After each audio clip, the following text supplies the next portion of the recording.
So good morning, Reverend Mother and Reverend Sisters. Thank you so much for having us here today, and welcome as well to my brothers. Today I'd like to speak about two topics very close to my heart: the life of mystical prayer and the life of evangelization. I'm going to try and make a connection, so let's see how it goes. So the days will come when the bridegroom is taken away from them, and then they will fast in that day. With the onset of ordinary time, we're presented now with the normative pattern of fasting and feasting in the church's liturgical year, and indeed in our weekly schedule. On Fridays, of course, we fast as we remember the Lord's Passion. And on Sundays, we rejoice in the resurrection and feast. At its deepest spiritual level, I think the weekly and seasonal liturgical pattern is a great gift so that we can order all our days to mystically accompany Jesus throughout each week and each day. Personally, I love to pray at that supreme moment of divine mercy at 3:00 every day, when Jesus told St. Faustina that the floodgates of divine mercy are open for the world.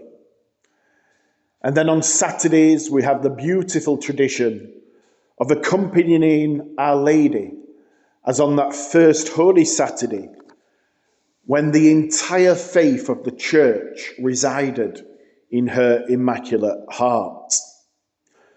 And on a Sunday morning, after Mass, when the people have gone and things are calming down, I love to linger in the garden of the resurrection, waiting for a moment with the risen one. And speaking of Sunday, a theologian has said that Sunday is not a little Easter. Rather, Easter is a big Sunday. That's how important every Sunday is. And an important point for evangelization is to make that Sunday experience truly special for our people, so that it becomes the highlight of their week. There are also other treasures in the spiritual tradition that I think can help us pray through the week. For example, Jesus asked St. Margaret Mary to make a holy hour at 11 p.m. each Thursday to accompany him during his agony in the garden, especially in his abandonment by his disciples. And I like to think that the angel of consolation, who visited Jesus in the Garden of Gethsemane, noted in Luke, represents as well all of the faithful souls throughout history, such as our sisters here, who accompanied Jesus in his sufferings by their lives of prayer. And in a similar vein, Jesus asked St. Faustina to pray the stations during the hour of mercy, or at least to spiritually unite herself with him at 3 p.m. in his Passion. And now, sisters, if you will allow me to turn to my brothers, as we are gathered here today for these couple of days, because we want to grow as missionary priests in a parish setting. So how can a diocesan priest draw people, especially new people, into the life of faith? What is the new wine of the new evangelization? I'll just share a little from my own experience over the last couple of years that I just hope might stimulate some ideas for my brothers. In the responses I've heard from people when I've focused on parish renewal and welcoming new people to the faith, some things have really stood out. People really appreciate a warm welcome. It's very simple, but but a warm, loving, welcoming parish is so essential for when new people come through those doors. Another thing which really helps draw people in and keep them is good music ministry.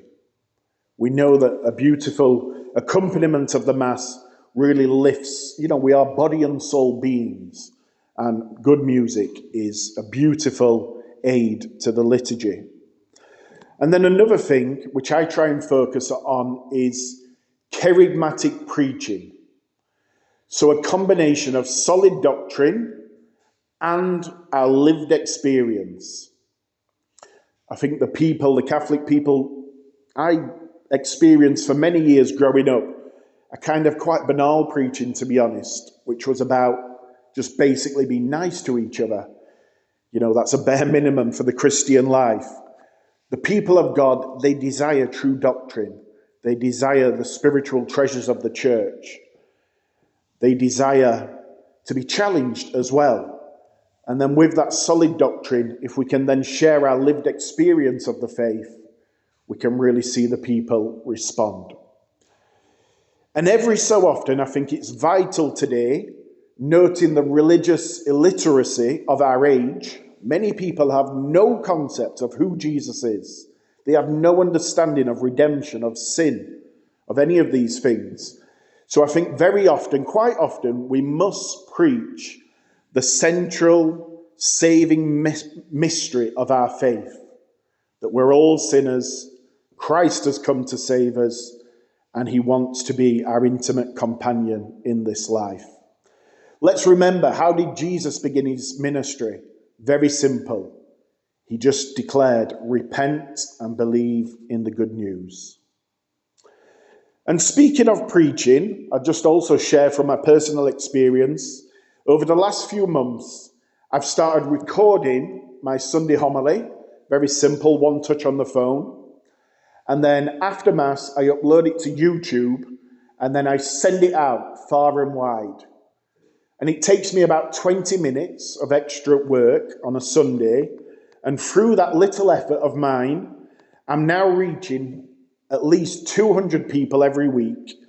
And what makes me really infused is that I know many of those who are hearing the homily are not currently attending Mass themselves. So the modern age gives us great tools, great resources for reaching many people with the gospel message. And my great inspiration for employing all these new means for evangelization is St. Maximilian Kolbe. In his day, he employed every means he could to disseminate the gospel. Newspapers, magazines, radio. If he was with us today, I'm sure he would be all over the internet and all the modern means of communication. So there are many opportunities today, and the first out there to hear about Jesus is as great as it's ever been, if not greater. People are desperate to hear the good news. So brothers, let us employ every means at our disposal to reach those who are yet to encounter Christ. And to draw these two themes together of the mystical life of prayer and evangelization, sisters, I'd like to really ask you today to support our efforts with your prayer. There are 8 of us here for these days, but there are actually 34 diocesan priests across 2 chapters who are bonded together now for the purpose of the new evangelization. So can I ask you now, will you please devote intense prayer for our mission? Thank you so much, sisters. So, of course, the contemplative heart of the church inflames the active for the common purpose of proclaiming the gospel in our day.